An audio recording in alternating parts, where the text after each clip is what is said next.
And now, from Fox 55 News, this is your local sports. Hey, good evening, everyone. Hope you all are enjoying your holiday alongside my partner, Peter Hood.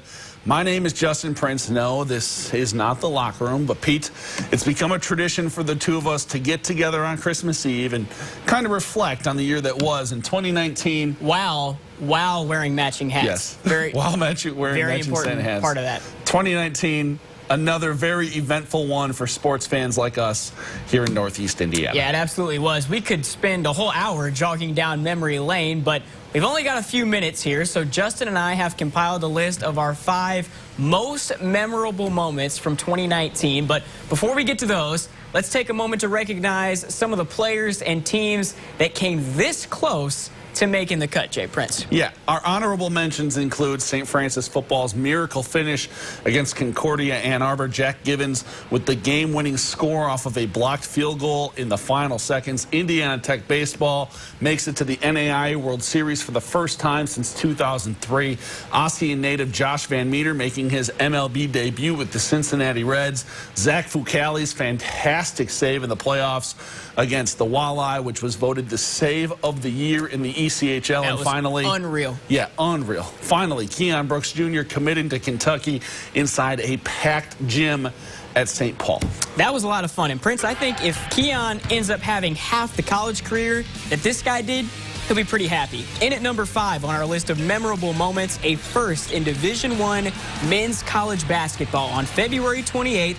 In a game against North Dakota at the Gates Center, Purdue-Fort Wayne's John Conchar becomes the only player in the history of the sport to record 2,000 points, 1,000 rebounds, 500 assists, and 200 steals for his career. I mean, it's a great honor. I wouldn't be there if it wasn't for my teammates and my coaches and my high school coaches, and just every year that I've gotten better, like all the skill workouts we did all summer long. I couldn't give them enough praise for how it happened, I guess. John, you know, just what a special young man. He showed up here and he was 6'4", 165 pounds, red shirts, puts on 45 pounds during that red shirt.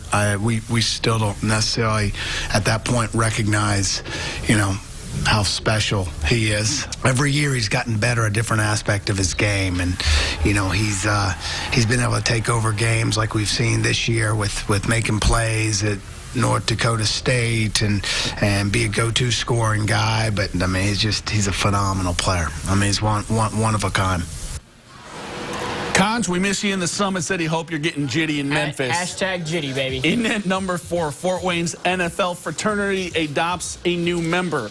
On April 27th, former Carroll High School star Drew Tranquil selected by the Los Angeles Chargers in the 4th round of this past year's draft. Tranquil becoming the 3rd Summit City native in just the last 4 years to hear his name called on draft day.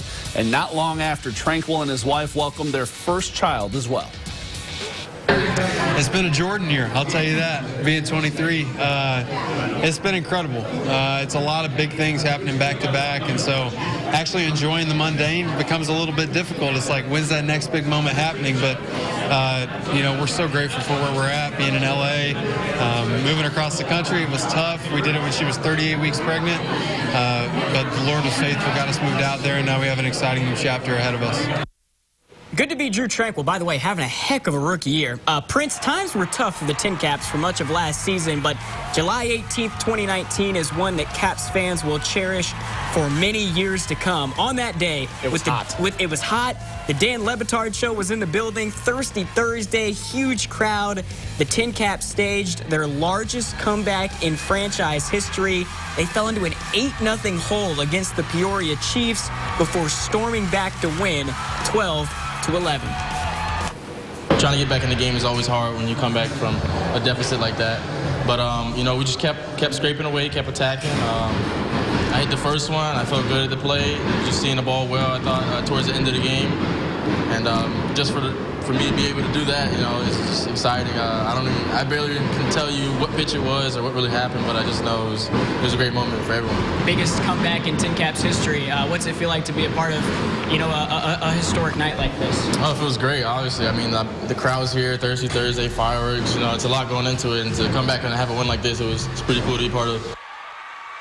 Speaking of special comebacks, our countdown continues up in Kendallville, and November 22nd will surely go down as one of the greatest days in the history of East Noble football. After falling down 17-0 against Hobart, the Knights come roaring back to stun the Brickies 29-24 in a semi-state thriller.